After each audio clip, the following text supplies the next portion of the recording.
এই আশাপু, এই খোলা মাঠের ভিতরে কি করতেছো? আসলে এই খোলা মাঠের মধ্যে বৈশা অনেক ভালো লাগতেছে।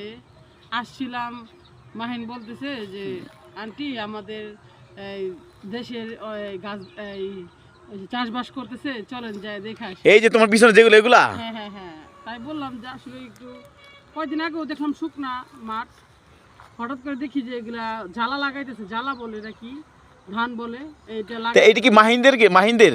হ্যাঁ হ্যাঁ, ওদেরই। আমার বলতেছে চলো আন্টি আমরা যাই ঘুরে আসি। তাই বললাম যে একটু যাই, ঘরে বসে থাকতেও ভালো লাগতেছে না, তাই বললাম এখানে আইসি একটু বসে থাকলেও হয়তো ভালো লাগবে। প্রকৃতির ছোঁয়া নেওয়ার জন্য আসলাম, তার জন্য ওরাও আসলো আমার সাথে। তাই তাহলে আশাপু, তোমার সাথে এই বাচ্চারা কে? এই যে গেঞ্জি পরা আছে, এটা কি হয়? এটাও তো কে তুমি জানো না?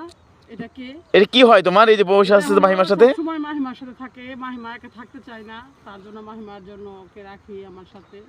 ও আচ্ছা, এই বাচ্চাটা মাহিমার সাথে রাখছো না? হ্যাঁ, মাহিমার সাথে থাকা হয়। আর হলো ওকে তো সবাই চিনে। আরে আচ্ছা মাহিন, তোমার আন্টিরে কি কি দেখাইতে নিয়েছো?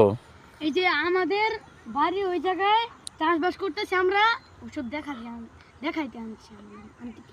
ও আচ্ছা, তোমার আন্টি যে তোমাদের গ্রামে আছে, ভালো লাগতেছে তোমার? জি আমার খুব ভালো লাগতেছে। তা আন্টি তো যখন তখন ঢাকা চলে যাবে, তখন কি করবা? তখন কষ্ট হবে না?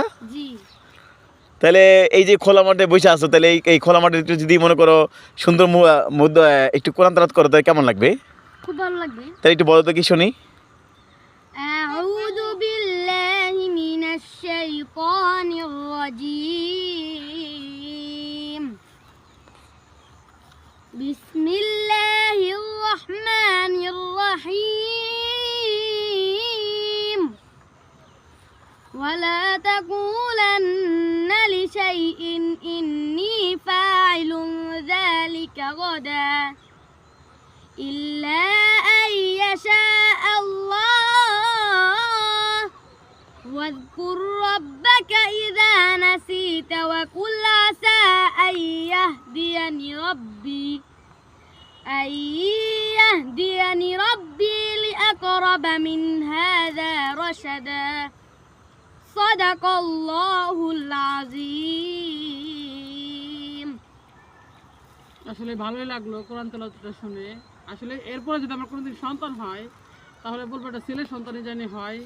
এই কারণে তবু তো আমি একটা মাদ্রাসায় ভর্তি করে দিয়ে তাতে এইভাবে কোরআন তেলাওয়াত শুনতে পারবো। তাহলে আশাপু, তুমি জাস্ট এই যে বাচ্চারা আছে গেঞ্জি পরা, এই বাচ্চাটা কি তুমি কি কি উদ্যোগ নিছো? আসলে উদ্যোগ কিছুই না। আর বাবু বাবু এই যে দেখো, এই যে দেখো, তোমাকে এই যে দেখছো, তোমাকে দেখবে। তুমি বলো তো কি বলতে চাও, তুমি কি বলার জন্য আসছো? ও তুমি গরু দেখতে আসছো? ও তো তুমি এই যে এখানে এসে চিল্লাইতেছো কেন বলো তো? আচ্ছা এই আশাপু, আচ্ছা তুমি যে একা থাকো, মাহিমা কখন জিজ্ঞাসা করে না তার বাবার কথা? অবশ্যই, কেন জিজ্ঞেস করবে না? আসলে জিজ্ঞেস করলে কি আছে, আর ভাবা তো নাই, দেখতেই পারতেছে। ছোট থেকে যদি একটা জিনিস দেখতো তাহলে হয়তো মনে করতো, কিন্তু এখন হয়তো মনে করে না।